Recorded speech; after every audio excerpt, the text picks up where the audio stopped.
ये क्या चल रहा है? क्या नाहर की मौत के मुंह से वापसी के बाद रूही की आंखों में उदासी की नमी थी या फिर कुछ और?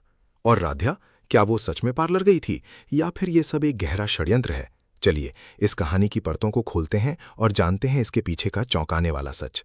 लाइन दर लाइन विश्लेषण। शुरुआत। सब लोग आराम से बैठे हैं, हर हर महादेव के नारे लग रहे हैं। ड्राइवर भोले जी का भजन सुनाने की बात करता है, पर एक दादू उसे रोककर बॉलीवुड सॉन्ग लगाने को कहता है। ये छोटा सा पल रोजमर्रा की यात्रा का एहसास कराता है, लेकिन अगले ही पल सब कुछ बदल जाता है। वीडियो कॉल और नाहर का एक्सीडेंट।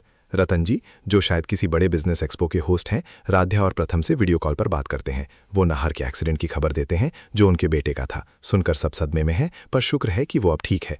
रतन जी फिर से एक्सपो होस्ट करने की बात कहते हैं और जयपुर आने का निमंत्रण देते हैं। इस बातचीत से पता चलता है कि रतन जी बड़े व्यवसायी हैं और उनका बिजनेस दूर दूर तक फैला हुआ है।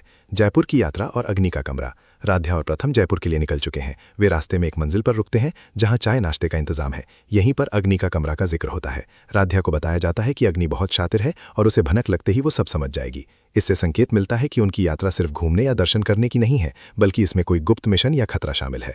प्रथम और राध्या का रिश्ता। प्रथम राध्या को तुम कहकर संबोधित करता है, जिससे राध्या को ऐतराज होता है। वो कहती है कि उसे आप कहकर बुलाना चाहिए। प्रथम की प्रतिक्रिया एक्सक्यूज मी और फिर राध्या हेलो राध्या से पता चलता है कि वो शायद थोड़ा परेशान है या फिर कुछ छिपा रहा है। ये उनके रिश्ते में थोड़ी तल्खी या एक अजीब सी दूरी का इशारा करता है।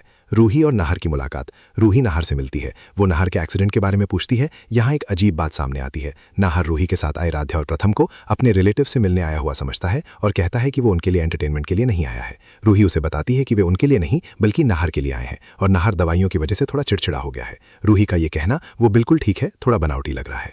असली सवाल और शक। यहाँ कहानी का सबसे अहम मोड़ आता है।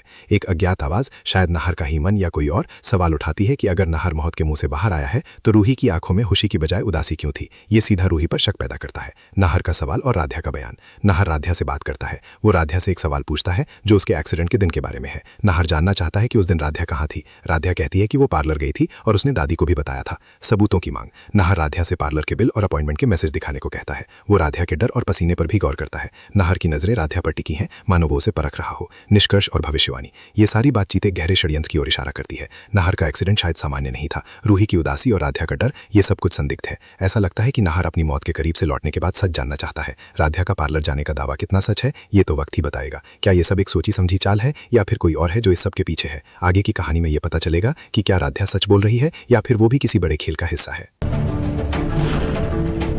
पप्पी